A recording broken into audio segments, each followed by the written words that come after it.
होश उड़ जाएंगे, लेकिन तेरे पसंदीदा दही में सुअर की खाल से बना जिलेटिन हड्डी का चूरा और पिसे हुए कीड़े मिले हुए हैं, और ये सब कानूनी तौर पर खाने में डालना जायज़ है बे। सुबह सुबह स्ट्रॉबेरी योगर्ट का डिब्बा खोलता है, सोचता है दूध और फल खा रहा है, पर असल में जानवरों की प्रोसेस की हुई हड्डियां और उबली हुई सुअर की खाल खा रहा होता है। वो जिलेटिन जो दही को इतना नरम और गाढ़ा बनाता है, वो सुअरों और गायों की उबली हुई हड्डियां, कार्टिलेज और खाल है। इन्हें घंटों तक तब तक उबाला जाता है जब तक ये सारा घटिया माल एक पारदर्शी चीज ना बन जाए, और वो हड्डियों का चूरा जो कैल्शियम के स्रोत के नाम पर डालते हैं, वो बड़े जानवरों की पीस कर धूल बनाई हुई हड्डियां होती हैं। साले बनाने वाले लेबल पर कैल्शियम लिखते हैं, बजाय इसके कि ईमानदारी से हड्डियों का पाउडर लिखें। इससे भी पार बात यह है कि लाल कार्माइन डाइजेस्ट से स्ट्रॉबेरी और चेरी योगर्ट गुलाबी बनते हैं, वो पीसे कोचिनियल कीड़ों से बनता है। लाखों कीड़ों को उबाल कर और कुचल कर ये गहरा रंग निकाला जाता है, और ये कोई किसी भड़वे के चोर बाजार का माल नहीं हैपता है। ये तेरा वही नॉर्मल एक्टिविया या डानेसेमो है जो तू पास की दुकान से उठाता है, जिसकी पैकिंग पर खुशहाल परिवार और हरे भरे खेत बने होते हैं। कानून के हिसाब से बनाने वालों को चीज़ों का ब्यौरा लिखना ज़रूरी है, पर ये साले ऐसे उलझे हुए नाम इस्तेमाल करते हैं जैसे E120 या स्टेबलाइजर, कि आम आदमी को घंटा समझ नहीं आता कि वो अभी सुअर की खाल चबा रहा है। अबे यार, ये क्या बकवास है। लेकिन तुम्हारे दही के लिए जिलेटिन ऐसी फैक्ट्रियों में बनता है जहां बड़े बड़े टैंकों में 100 डिग्री से भी ज़्यादा तापमान पर सुअर की हज़ारों खालें और गाय की हड्डियां उबाली जाती हैं।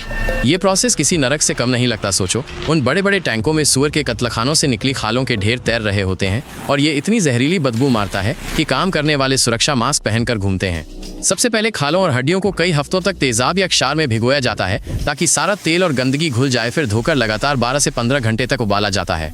उबालने पर हड्डियों और खालों का कोलेजन टूटकर जिलेटिन की लुगदी बन जाता है, जिसे बाद में फिल्टर करते हैं, केमिकल से चमकाते हैं और पतली पारदर्शी चादरों या दानों में सुखा देते हैं।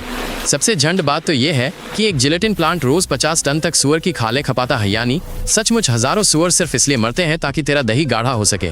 और ये कमीनी पारदर्शी चीज सिर्फ दही में नहीं बल्कि मार्शमैलो जेली, जैम और दवाई की कैप्सूल में भी है, तो तू इसे हर वक्त ठूंसता रहता है और तुझे भोसड़ा पता नहीं चलता।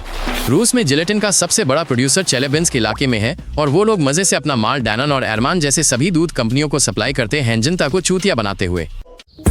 चूतियापा देखो, दही में कैल्शियम के लिए जो हड्डी का पाउडर डालते हैं वो असल में जानवरों की पिसी हुई हड्डियां होती हैं। पता है, ये वही हड्डियां हैं जिनसे कुत्तों का खाना बनता है। मीट फैक्ट्रियों में जानवर कटने के बाद जो हड्डियां बचती हैं, जिन्हें मांस बताकर बेच नहीं सकते, उन्हें जमा करते हैं।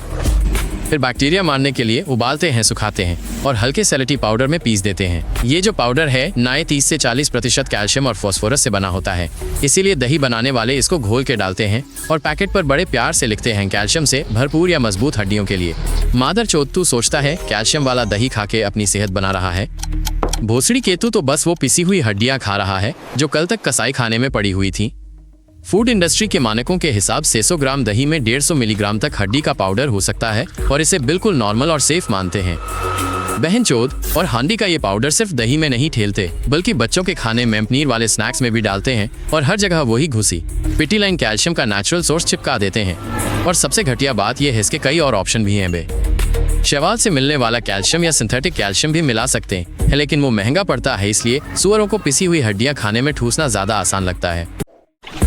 मेरा तो दिमाग ही घूम गया जब पता चला कि तेरे दही में जो लाल रंग है वो करोड़ों कुचले हुए कोचिनियल कीड़ों का है। इनको खास उगाते और पीसते हैं फूड इंडस्ट्री के लिए। कोचिनियल एक चावल के दाने जितना छोटा कीड़ा है जो साउथ अमेरिका के कैक्टस पे रहता है। इसकी बॉडी में कार्मिक एसिड होता है, जिससे ये गाढ़ा लाल रंग आता है। 1 किलो कार्माइन कलर बनाने के लिए करीब 1.5 लाख कीड़े मारने और प्रोसेस करने पड़ते हैं। इनको कैक्टस से उठाते हैं, सुखाते हैं, पीस के पाउडर बनाते हैं और फिर केमिकल से धोते हैं। ये कलर लगभग हर गुलाबी और लाल दही में डालते हैं, खासकर स्ट्रॉबेरी, चेरी और रास्पबेरी वाले में, और लेबल पे मासूमियत से लिखते हैं प्राकृतिक रंग E120। सबसे बड़ा झमेला तो ये है कि कई लोग इस कार्माइन को पचा नहीं पाते। उनको एलर्जी, दाने और पेट की दिक्कतें होने लगती हैं, पर प्रोड्यूसर्स को घंटा फर्क नहीं पड़ता क्योंकि ये कलर सस्ता है। हर साल दुनिया में करीब 300 टन कार्माइन बनता है, मतलब सिर्फ इसलिए कि खाना बढ़िया और आकर्षक दिखे। हर साल 45 अरब कीड़े मार दिए जाते हैं। और सबसे बड़ी बकचोदी तो ये है कि जो वीगन मीट नहीं खाते वो आराम से कार्माइन वाले दही गटक जाते हैं। उन्हें पता तक नहीं होता कि कीड़े मकोड़े ठूस रहे हैं, और प्रोड्यूसर्स को पैकेजिंग पे ये लिखना जरूरी नहीं कि इसमें कीड़े हैं। कसम से सब जान के दिमाग का दही हो जाता है कि दही में हड्डियों, खाल और कीड़े मकोड़ों के अलावा और भी कितना घटिया कचरा भरा होता है, जिसे कंपनियां साइंटिफिक नाम से छिपाती हैं। जैसे कैरेजिनिन नाम का गाढ़ा करने वाला पदार्थ जो दही को क्रीमी बनाने के लिए डालते हैं, वो लाल समुद्री शैवाल से बनता है, और रिसर्च दिखाती है कि इससे आंतों में सूजन हो सकती है। या फिर पोटेशियम सॉर्बेट E202 नाम का प्रिजर्वेटिव जो सारे बैक्टीरिया मार देता है, अच्छे वाले भी। और सालाए तुम्हारे प्रोबायोटिक वाले जिंदा दही को केमिकल से भरी हुई एक बेजान चीज बना देता है। और वो नेचुरल जैसी फ्लेवरिंग सॉल्यूशन में लैब में बने सिंथेटिक पदार्थ होते हैं जो स्ट्रॉबेरी या वनीला का स्वाद तो दिखाते हैं, पर उनसे उनका दूर दूर तक कोई लेना देना नहीं होता। दही की एक छोटी डिब्बी में 25 ग्राम तक चीनी हो सकती है, जो 5 से ज्यादा चम्मच है। ये तो तुम्हारे उस हेल्दी दही को केक जैसा मीठा जहर बना देता है। सबसे सही दही तो वो है जिसमें सिर्फ दूध और जामन होता है, पर ऐसे प्रोडक्ट आम दुकानों में सिर्फ 5% ही मिलते हैं। बाकी सब तो सुअर की हड्डियों और कुचले हुए कीड़ों वाला केमिकल का घटिया कॉकटेल होता है। तो अगली बार जब दही खरीदने जाओ तो जरा डिब्बी पलटकर उसकी सामग्री पढ़ लेना और सोचना, क्या तू सच में सुअर की खाल और कीड़े मकोड़े खाने को तैयार है? सिर्फ एक अच्छी पैकेजिंग के लिए बहनचोद। चैनल को सब्सक्राइब कर ले, तेरी फिर से फट जाएगी।